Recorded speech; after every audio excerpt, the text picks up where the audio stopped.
Is it possible? Is it possible for us to know all of the things that God has for us? Is it possible? The answer is yes, especially if we are His covenant children, if we are His kids. We are heirs of salvation. We are joint heirs with Christ. I mean, there is nothing the Father wants to withhold from us. So,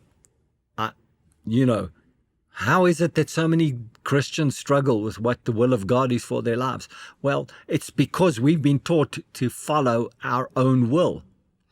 If I have to talk about it from an eternal context perspective, then I would say, well, there was God's will, and then the devil raised up his will, and from that time till now, there has always been a contest of which will. So you and I, we have a decision to make every day. Are we going to follow our will, or are we going to follow the will of God?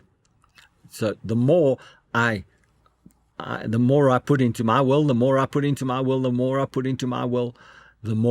to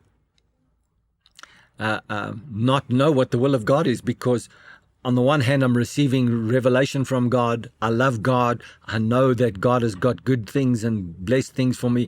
But on the other hand, I'm pursuing my will all the time, trying to make things happen for myself all the time. And so now I'm beginning to, God, will you help me? God, will you show me? God, will you reveal yourself to me? On the other hand, I'm revealing myself to myself all the time, and everything is about myself. And so the biggest thing that looms in my life is about me. It's about myself. And so that's why when we look at in Galatians, it says, don't sow to your self nature, sow to your spirit nature, because from your spirit you will reap a harvest, and then you will know everything that God has for you. And so the psalmist in Psalm 139, verse 7 says, I can never escape from your spirit. I can never get away from your presence. Well, who wants to? He was just stating the obvious. God is everywhere, so how can anybody get away from God? So if that's the case, why do we want to not say, hey, Lord, I recognize that you are there for me. You're always with me. You're always around me and about me. So why don't I just give myself over to you, show me, and let's get on with it.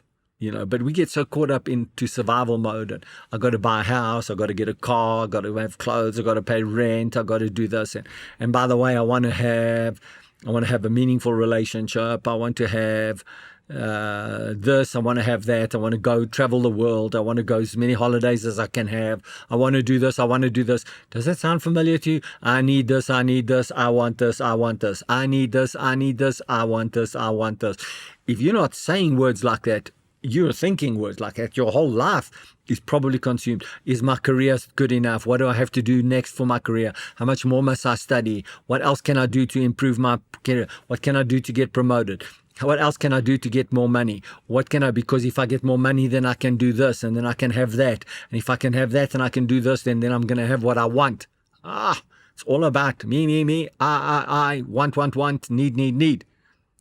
Hey, God says, why don't you make me the reason for your living?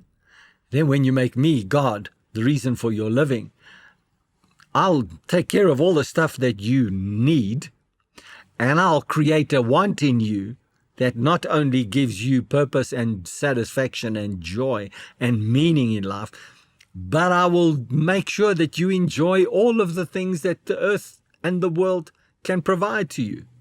It's a no lose factor here. It's a win-win in God if you're His covenant child. Verse 8 says, if I go up to heaven, you are there. If I go down to the grave, you are there. I really like verse 9. If I ride the wings of the morning, if I dwell by the farthest oceans, even there your hand will guide me and your strength will support me. Can I read that to you again? It's so brilliant. As I conclude our session this day.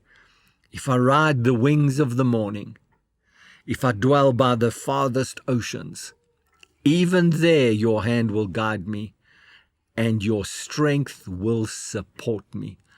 God is for us, and He wants us to achieve and do great and mighty, magnificent things on the earth.